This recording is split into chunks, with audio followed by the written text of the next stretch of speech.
Bienvenue dans la communauté d'études quotidiennes de la Bible. Nous retrouvons encore une fois pour vous présenter la leçon des jeunes qui est la leçon 8 qui a pour titre « Le combat spirituel, première partie ». Aujourd'hui, on nous dit « Votre grand prince ». Juste avant d'entamer dans la question, je vais vous poser cette question et réfléchissez-y pendant que nous allons vous présenter les paroles de la leçon d'aujourd'hui. Quels sont les aspects de votre vie qui ont besoin de la présence du prince Michel pour dissiper les ténèbres? Dans le domaine spirituel, nous sommes tous aussi vulnérables qu'un jeune enfant. Donc, on sait que la vulnérabilité d'un jeune enfant y est très élevée. Donc, c'est pour ça que fort souvent, ils ont toujours besoin d'un adulte pour les surveiller. On nous dit que la grande controverse est plus brutale et plus dangereuse que n'importe quel intimidatrice dans la cour de récréation.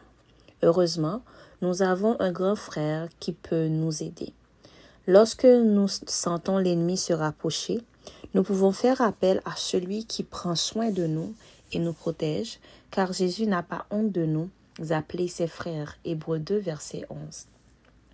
Jésus est aussi attentif aux besoins des anges et leur sert de renfort dans leur lutte contre l'ennemi. Dans Daniel 10, nous trouvons Jésus en train d'aider un ange très important.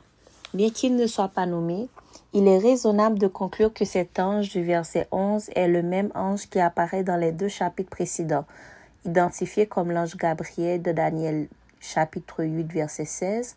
Au chapitre 8, cet ange est venu expliquer la prophétie des 2300 jours qui annonce la purification du sanctuaire, à savoir le sanctuaire céleste. Versets 14 à 16. Au chapitre 9, il a donné la prophétie des 70 semaines qui précise le moment de la première venue du Messie. Donc, versets 21 à 24. Au chapitre 10, l'être angélique dit le prince du royaume de Perse m'a résisté 21 jours. Mais Michel, l'un des premiers princes, est venu à mon secours et je suis resté là auprès des rois de Perse. Voir le verset 13 de Daniel, le chapitre 10.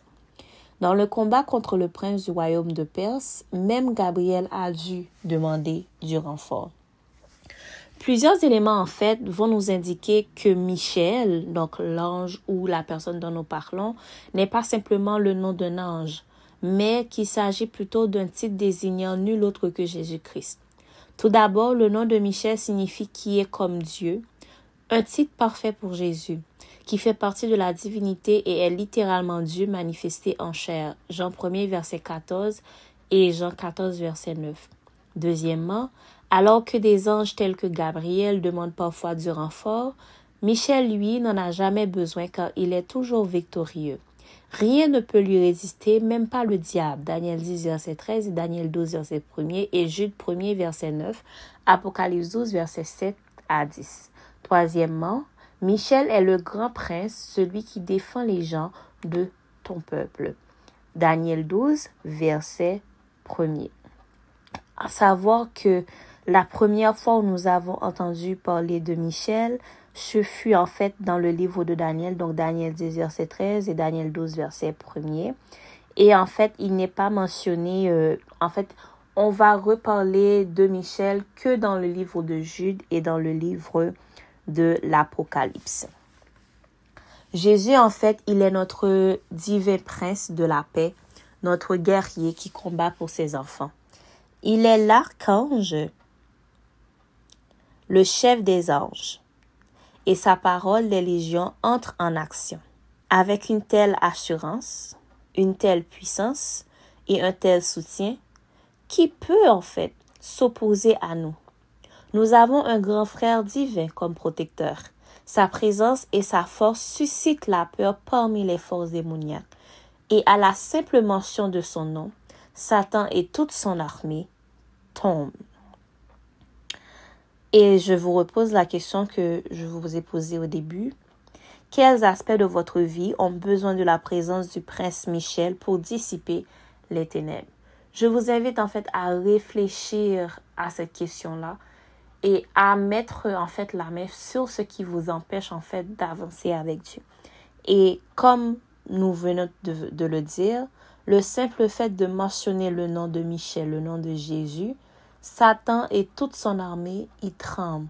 Donc, n'hésitez pas à citer ce nom, à faire mention de ce nom pour pouvoir remporter la victoire dans les batailles que vous faites présentement. Merci d'avoir été avec nous à la communauté d'études quotidiennes de la Bible. C'était dans le cadre de la leçon des jeunes qui a pour titre cette semaine le combat spirituel, première partie, toujours la leçon 8. Que Dieu vous bénisse. Au revoir.